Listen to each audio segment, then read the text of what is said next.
Okay guys, today I'm gonna be replacing this premium cabin air filter on a Hyundai Sonata 2014. This is Hyundai Sonata 2014. Okay, all we gotta do is we're gonna take this one right here and just push a little bit this one right here to the side.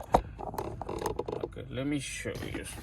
Okay, just press it and bring it down just like that, and then you're gonna see right here,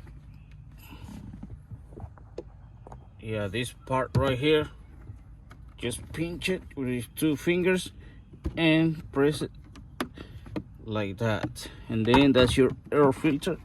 Just take it out, and that's your new air filter.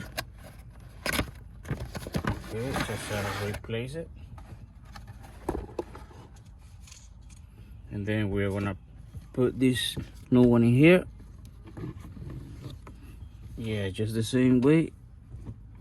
We slide it in, and then we put this back, and then just put it back and make it click.